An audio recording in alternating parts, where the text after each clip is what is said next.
வணக்கம். இது நம்ம கிச்சன். கிச்சனில் நம்ம இன்றைக்கி என்ன பண்ண போகிறோம் அப்படின்னாட்டு கொத்தமல்லி, கருவேப்பிலை, புதினா எல்லாத்தையும் போட்டு ஒரு தொக்கு ஒன்று பண்ண போகிறோம். இது சாதத்துக்கு பிசைஞ்சு சாப்பிடலாம், தொக்கு சாதம் பண்ணி சாப்பிடலாம். அப்புறம் எல்லா சாதத்துக்கும் சைட் டிஷ்ஷை வச்சுக்கலாம். இட்லி, தோசை, சப்பாத்தி, பூரி எதுக்கு வேணாலும் எல்லாத்துக்கும் வச்சுக்கலாம். இது நல்லா அலம்பி இதில் இருக்கிற வேரெல்லாம் எடுத்து கட் பண்ணிவிட்டு நல்லா அலசி அலம்பிட்டு மறுபடியும் இன்னொரு தடவை உப்பு மஞ்சப்பொடி போட்டு ஒரு 20 நிமிஷம் இதை ஊற வச்சு நல்லா வடிகட்டிட்டு ஈரம் போக வடிகட்டிட்டு அதுக்கப்புறம் ஒரு ஒயிட் துணியில் வெள்ளை காட்டன் துணியில் இதை உணர்த்தி சும்மா ஒரு 10 நிமிஷம் எடுத்தால் போதும். இது ஒட்டை வடிஞ்சுடுத்து இந்த மாதிரி வடிய வச்சுக்கோங்க. ஒரு வடிகட்டியில் போட்டுண்டு இதில் இப்போ நான் 2 முட்டை கடலை எண்ணெய் தான் விட்டுருக்கேன். இந்த இப்போ காய்ச்ச கொத்தமல்லி, கருவேப்பிலை, புதினாக்கு ஏற்ற மாதிரி 5 மிளகாய் போட்டுருக்கேன். அது கூட ஒரு 2 டேபிள் ஸ்பூன் அளவுக்கு தனியா, கொத்தமல்லி விதை இதை போட்டுருக்கேன். இதை சிம்மில் வச்சு நல்லா வறுக்கணும்.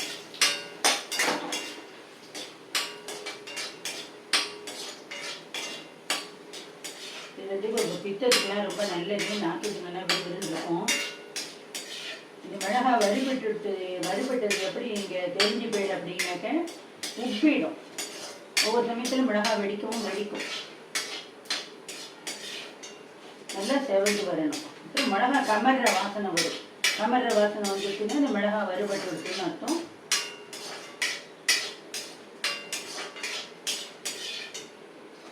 இதுமாரி ட்ரை ரோஸ்டாகவும் பண்ணி வறுத்துக்கலாம். ஆனால் நான் எண்ணெய் விட்டு தான் வறுக்கிறேன். எண்ணெய் விட்டு தான் வறுக்கிறேன்.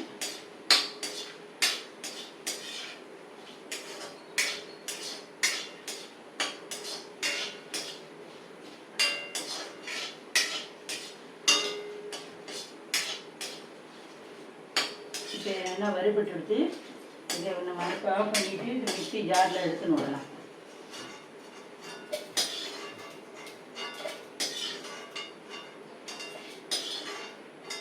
இந்த தொக்கு கலரி வச்சுட்டேன்னா நல்லா 6 மாதம் வரைக்கும் விட்டு போகாது. ஃப்ரிட்ஜில் வச்சுட்டேன்னா வெளியில் வச்சேன்னாக்க கொஞ்சமாக திட்டமாக எடுத்து வச்சுட்டு 2 நாளைக்கு ஒரு வாட்டி வர மாரி எடுத்து வச்சுன்னு விடுங்க. இப்போ இது வறுபட்டதை நம்ம எடுத்துட்டாச்சு. இதுமாரி இப்படி வறுக்கணும். இப்போ இதில் மறுபடியும் இன்னும் கொஞ்சம் நான் எண்ணெயை விட்டுக்கிறேன். அதிலே சட்டியில் கொஞ்சம் எண்ணெய் இருப்பு சட்டியில் இருந்தது நான் விட்டுக்கிறேன். விட்டுக்கிட்டு இப்போ இந்த இதெல்லாம் இதில் போட்டு எண்ணெயில் போட்டு நான் வதக்க போகிறேன்.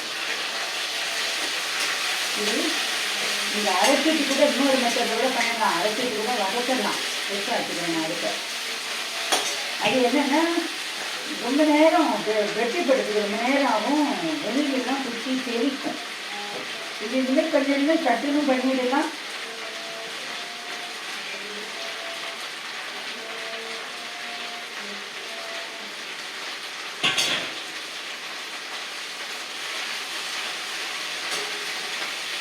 அது வதக்கி இது நல்லா ஆறணும். ஆறுனதுக்கப்புறம் தான் நீங்கள் மிக்ஸி ஜாரில் போட்டு அரைக்க முடியும். கட்டி ஜார் அப்படியே தூக்கிடணும்.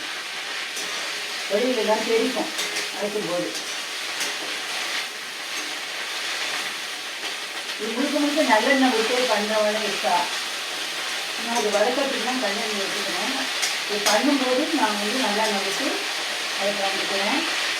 இப்போ வளர்த்துல நீங்கள் இந்த மாரி கருவேப்பிலை நீங்கள் சாமான் வெங்காயம் வாங்கும்போது வந்ததுன்னா நிறைய இருக்குதுன்னா அது வேஸ்ட் பண்ணாமல் கொஞ்சமாக ரசத்துக்கு மட்டும் கொஞ்சம் வேணும்போது எடுத்து வச்சுக்கிட்டு நீங்கள் இனிமேல் தொக்கா கலந்துலாம் இது ஒரு நாளைக்கு எங்கேயாவது அர்ஜென்ட்டாக போயிடும் அப்படின்னாலும் காது கலரி வச்சுருந்துக்கலாம். நீங்கள் லஞ்ச் பாக்ஸ் வச்சுக்கிட்டு இதை வச்சுக்கலாம்.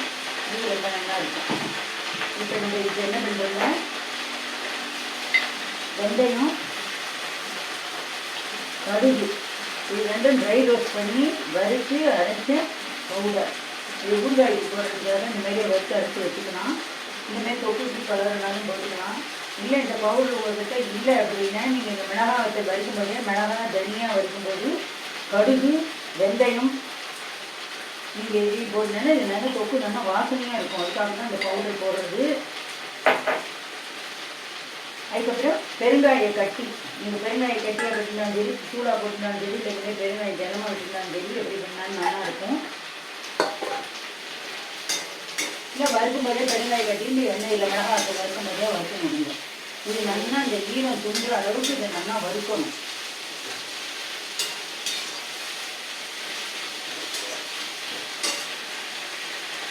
அதுக்கப்புறம் புளி எடுத்துட்டு கொத்தமல்லிக்கு தேவை இந்த அளவுக்கு புளி தேவைப்படும். அதனால் புளியை நான் வெந்நீர் விட்டு வெந்நீரில் நனைச்சி வச்சுருக்கேன். ஈஸியாக மிக்சியில் அரைப்பட்டுடும். இந்தமாரி பண்ணி வச்சுருந்தோம்னா ஈஸியாக அரைப்பட்டுடும். இல்லை நீங்கள் மறந்து போய்ட்டு இதுங்கன்னா இந்தமாரி கொத்தமல்லி இது வதக்கும் போது இது பொடியே நம்ம இந்த புளியும் போட்டு வதக்கிடலாம்.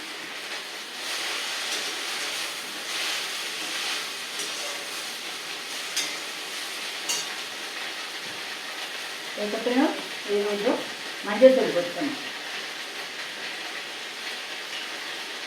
தேவையான அளவு மஞ்சள் பொடி, அப்புறம் உப்பு வந்து ஒரு சுத்தமாக போட்டுக்கோங்க. உப்பு அதிகம் இருக்காது வந்து உப்பு எல்லாரும் மட்டும் போட்டுருந்தாங்க.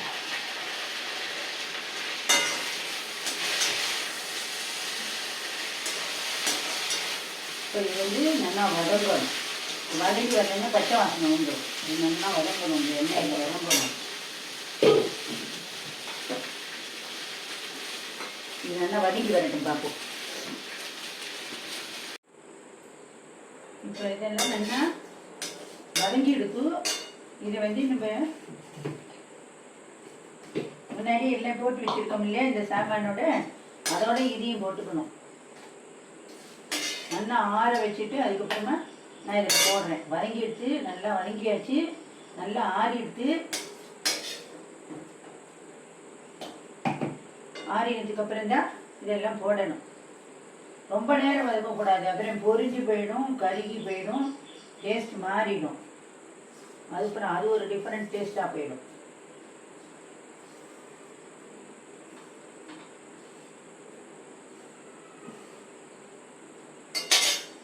இப்போ இந்தமாதிரி போட்டுவிட்டேன். இதில் வந்து நைஸ் பேஸ்ட்டாக வெள்மன் பேஸ்ட்டாக அரைக்கணும். அதுக்குள்ளே நம்ம கடாயை மறுபடியும் அடுப்பு ஆன் பண்ணி வைக்குவோம். ஆன் பண்ணி தேவையான அளவுக்கு எண்ணெயை விட்டுக்கலாம்.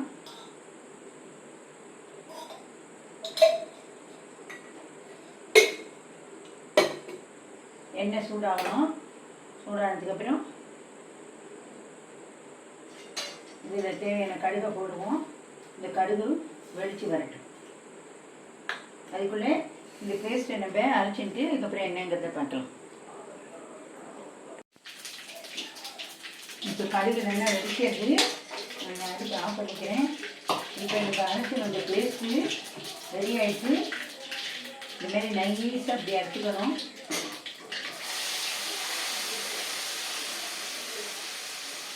இதை வந்து எல்லா இதில் வெடிச்சு போட்டுக்கணும். இது வந்து நான் சொல்கிறது சொல்லிக் கொடுக்குறது. இப்போ வந்து இது வந்து ட்ரெடிஷ்னல் மெத்தட். இப்போ இருக்கிற காலகட்டத்தில் நிறைய டிஃப்ரெண்ட் டைப்பாக பண்ணலாம். அதையும் நம்ம ஒரு நாள் பண்ணுவோம்.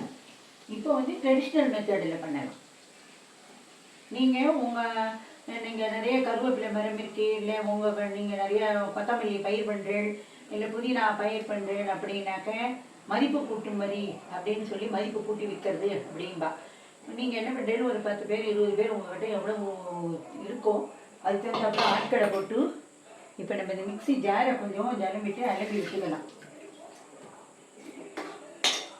இப்போ நான் அடுப்பை ஆன் பண்ணிக்கிறேன்.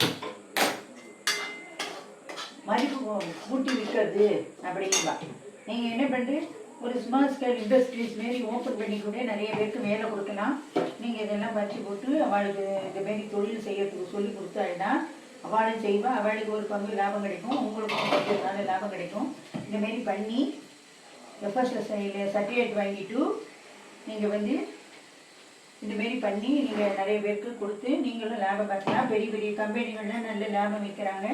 நீங்கள் வந்து அதை விட கம்மி ரேட்டில் ஒரு ரீசெண்டான ஒரு லாபத்தில் நீங்கள் வந்து கொடுத்தீங்கன்னா உங்கள் டேஸ்ட் அவளுக்கு பிடிச்சிருந்ததுன்னா உங்கள்கிட்டேருந்து வாங்கிறதுக்கு நிறைய பேர் வருவாங்க. அது மூலமாக உங்கள் பிஸ்னஸை நீங்கள் டெவலப் பண்ணிக்கலாம். மதிப்பு கூட்டும் தொழில் வந்து இந்தமாரி பண்ணலாம். நிறைய பிஸ்னஸ் இந்தமாரி பண்ணலாம். பெண்கள்லாம் லேடிஸ்லாம் சும்மா வீட்டில் இருக்கிறதுக்கே இந்தமாரி ஏதாவது பிஸ்னஸ் பண்ணலாம். இப்போ இது வந்து நல்லா கொதிக்கணும். இதுக்கு வந்து நம்ம தேவையான அளவுக்கு வெல்லம் போட்டுக்கிறோம். வெல்லம் வேண்டாங்கிறவா போட வேண்டாம், ஆனால் எல்லாருக்குமே வெல்லம் கண்டிப்பாக வெல்லம் தேவைப்படும். நல்ல தாராளமாக போடுவோம். போட்டால் தான் இந்த அறுசுவையும் இது வந்து கூட்டி கொடுக்கும், அறுசுவையும் கொடுக்கும். இனிப்பு, புளிப்பு, காரம், கசப்பு, துவர்ப்பு, உப்பு, உரப்புன்னுட்டு எல்லாமே இதுக்கு வந்து கூட்டி கொடுக்கும். இப்போ இதை வந்து என்ன பண்ணுறோம், நம்ம இந்த மாரி வதக்கிட்டு அரைக்கிறதுனால இது வந்து அதிக அளவுக்கு வெளியில் தெரிக்காது. இதே நீங்கள் பச்சையை அப்படியே போட்டு அரைச்சி அது ஒரு மெத்தடில் பண்ணலாம். அந்தமாரி அரைச்சிட்டு இதுமாரி பண்ணினா உங்களுக்கு ஓவராக வெளியில் தெரிக்கும். இப்போ இது வந்து இதுமாரி கொதித்து இதோடைய பச்சை வாசனை போகணும். ஓரளவுக்கு நல்லா சுண்டி வரும். நம்ம இன்னும் கொஞ்சம் எண்ணெயை விட்டுப்போம். இதுக்கு நீங்கள் இதுமாரி மதிப்பு கூட்டு விற்கிறேன்னு சொல்லிட்டு இதுமாரி நிறைய மனுஷனோட போட்டு உங்கள் பகுதியில் இருக்கிற லேடிஸ்க்கெல்லாம் நீங்கள் இந்த தொழிலை சொல்லி கொடுத்து நீங்கள் இதுமாரி டெவலப் பண்ணிங்கன்னா அதுமாரி பண்ணலாம். வெங்காய தொக்கு அந்தமாரி பண்ணலாம், கருவேப்பிலை தொக்கு பண்ணலாம், தக்காளி தொக்கு பண்ணி வைக்கலாம், புளிக்காய்ச்சல் பண்ணி கொடுக்கலாம், பருப்பு பொடி வகைகள். நான் வந்து ஒரு 30 வருஷத்துக்கு முன்னாடியே நான் வந்து ராஜாஜி பவனில் போய் எனக்கு வந்து நாங்கள் போய் ட்ரைனிங் எடுத்துட்டேன். ஃபுட்டு இது வந்து ஜாமு, ஸ்குவாஷு, ஜெல்லி, பிக்கிள்ஸு இதுமாரி இதெல்லாம் எடுத்துட்டேன். அதுக்கப்புறம் அண்ணா நகர் காந்தி காலனியில் அங்கே போய் அங்கே வந்து இந்த பொடி வெரைட்டிஸ், அப்புறம் வந்து இந்த பட்சணம் பண்ணுறது, இந்த ஸ்வீட்டு, காரம் அந்தமாரி அது கற்றுட்டேன். அதுக்கப்புறம் இந்த அம்பத்தூரில் வந்து பேக்கரியில் போய் அந்த கேக்கு ப்ராடக்ட் அது வந்து நான் முழுசாக கற்றுக்காமல் விட்டுட்டேன். எனக்கு அப்போ எந்த சூழ்நிலைக்கு என்னால் டெய்லி போக முடியல. அதுக்கப்புறம் வந்து மவுண்ட் ரோட்டில் ஒரு இடத்துல கிளாஸுக்கு போனேன். அங்கே வந்து ஒரு 10 நாள் கோர்ஸு போனேன். அதில் வந்து நான் வந்து பேசிக் கிரேவி, இந்த நார்த் இந்தியன் டிஷ்ஷஸ்க்கெலாம் தேவையான பேசிக் கிரேவி அதை கற்றுந்தேன் நான்.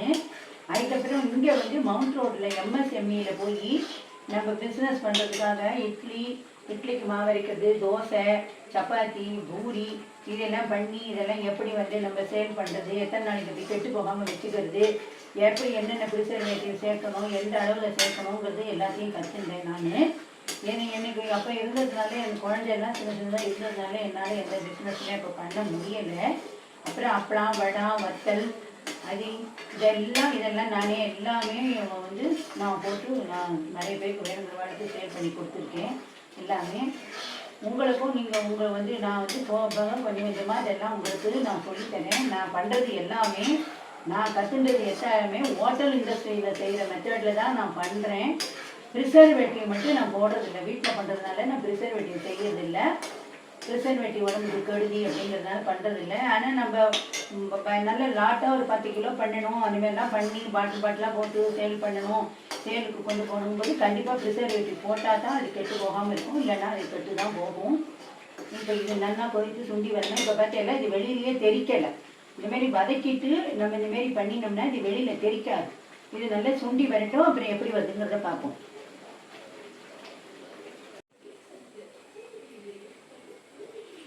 இப்போ இது நல்லா கொதித்து சுண்டிட்டு நான் எடுத்து ஆஃப் பண்ணிடுறேன். இது நல்லா கொதித்து சுண்டிடுது. இந்தமாரி எண்ணெய் மேலே கசிஞ்சிட்டு வரணும். வந்துட்டுன்னா இது ரெடி ஆகிடுச்சுன்ட்டு அர்த்தம். இது வந்து நீங்கள் இப்போ இது இப்படியே எல்லா டிஃபன் வெரைட்டிக்கும் இட்லி, தோசையிலேருந்து எல்லாத்துக்கும் தொட்டுண்டு சாப்பிடலாம். மோர் ஜாத்துக்கும் தொட்டுக்கலாம். எங்கேயாவது போகணும், வெளியூருக்குலாம் போகிறேன்னா சாதம் கலந்து எடுத்துகிட்டு போகலாம். லஞ்ச் பாக்ஸ் ரெசிபியை வச்சுக்கலாம். சாதம் எப்படிப்பட்டதுன்னா சாதம் நல்லா உதிர வடிச்சுட்டு சாதத்தை நல்லா ஆற வச்சு அது மேலே நல்லெண்ணெயை விட்டு நல்லா கைனால் நல்லா உதுத்து விட்டுட்டு, இல்லாட்டி போர்க்கு மாரி கரண்டியோ ஸ்பூனோ இருந்தால் அதெல்லாம் நல்லா உதுத்து விட்டுட்டு நல்லா ஆறணும். கஞ்சி கொத்த மாரி இருக்கக்கூடாது. அதுக்கப்புறமா இல்பச்சட்டியில் கடலை எண்ணெய், நீங்கள் எண்ணெய் யூஸ் பண்ணுறீங்களோ தேங்காய் எண்ணெய் வேண்டாம், அதை விட்டுண்டு அதில் வந்து நிறைய கடுகு, இதில் என்னதான் கடுகு பட்டாலும் அது சாதம் பண்ணும்போது அதுலேயும் கொஞ்சம் கடுகு, உளுத்தம் பருப்பு, கடலை பருப்பு, முந்திரி பருப்பு இருந்தால் அதை போட்டுக்கோங்க. நிலக்கடலை பருப்பு இருந்தால் அதையும் போட்டுக்கோங்க. எல்லாத்தையும் வறுத்துண்டு 2 கருவேப்பிலையை தாளித்து கொட்டிண்டு இந்த பேஸ்ட்டை போட்டுட்டு இன்னொரு சிட்டிகை கொஞ்சம் பெருங்காயம் பொடியும் கொஞ்சோண்டு மஞ்சள் பொடியும் போட்டுண்டு இந்த சாதத்தை போட்டு அதுக்கப்புறமா இந்த பேஸ்ட்டையும் போட்டு நல்லா கிளறி இறக்குற நேரத்துக்கு நல்லெண்ணெயை விட்டுட்டு ஒரு 1/2 ஸ்பூன் நெய்யும் விட்டு இறக்கி சாதம் ஆறின உடனே கட்டி எடுத்துன்னு போங்க. அது தொட்டுக்கிறதுக்கு வந்து உருளைக்கிழங்கு சிப்ஸு, உருளைக்கிழங்கு கறி, இல்லை அப்படின்னா அப்பளம், இந்தமாரி வடம், வத்தல், சிப்ஸு, எனி வெரைட்டிஸ் எதுவாக இருந்தாலும் அதை எடுத்துகிட்டு போனால் அதுக்கு நல்லா மேட்ச் ஆகும். தயிர் பச்சடி, வெங்காய தயிர் பச்சடி, எனி தயிர் பச்சடி எதுவாக இருந்தாலும் வச்சுட்டு சாப்பிட்லாம். ரொம்ப நல்லா இருக்கும். நீங்களும் இந்தமாரி பண்ணி போயிருங்கோ. அப்புறம் சூப் வெரைட்டி சூப் பண்ணுவோம். நான் சூப்பும் கற்றுட்டுருக்கேன். சூப்புக்கு பேசிக் பவுட்ரு என்னென்ன சூப் பண்ணலாம். சூப் பவுடர் சூப்புக்கு வந்து டொமேட்டோ சூப் இருக்குது, வெங்காயம் சூப் இருக்குது, தக்காளி ஆனியன் சூப் இருக்குது, அதுக்கப்புறம் நான் எனி வாழைத்தண்டு சூப் இருக்குது, எல்லாம் பீட்ரூட், கேரட், நூல்கோல், சகல விதமான சூப் வெரைட்டிஸும் இருக்குது. நம்ம போக வர வர இந்த இதெல்லாம் நம்ம பார்ப்போம். அதுக்கு பேசிக் பவுடர் எப்படி ரெடி பண்ணி நம்ம வீட்டிலேயே வச்சுட்டு பண்ணுறது அப்படிங்கிறது. இந்த சூப்புலாம் இந்த சாப்பிடாதவா, வயசானவா, ஏஜ்டானவா, சாப்பிட முடியல அப்படிங்கிறவளுக்கு அதெல்லாம் வச்சு கொடுக்கலாம். இந்தமாரி எல்லாமே பண்ணலாம். நீங்களும் இதுமாரி பண்ணி பாருங்க. நீங்கள் கமெண்ட்ஸில் சொல்லுங்க எப்படி வந்தது என்னங்கிறத. இதை வந்து இது ஆறினத்துக்கு அப்புறம் நல்லா ஆறினத்துக்கு அப்புறம் ஒரு கண்ணாடி பாட்டிலில் ஸ்டோர் பண்ணுவோம். இல்லை அப்படின்னா ஒரு எவசில சம்பளத்தில் ஸ்டோர் பண்ணிவிட்டு அது மேலே நல்லெண்ணெயை நிறைய விட்டு, பச்சை நல்லெண்ணெயை அதில் விட்டு நல்லா ஒரு ஆறினத்துக்கு அப்புறம் விட்டு அது மேலே நல்லா எண்ணெய் வந்து ஒரு அரை இன்ச் அளவுக்கு இருக்கிற அளவுக்கு நிறைய நல்லெண்ணெயை விட்டு ஸ்டோர் பண்ணி வச்சிடலாம். 6 மாதம் வரைக்கும் கெட்டு போகாமல் இருக்கும். நீங்கள் அதுமாரி பண்ணி பாருங்க. நன்றி, வணக்கம்.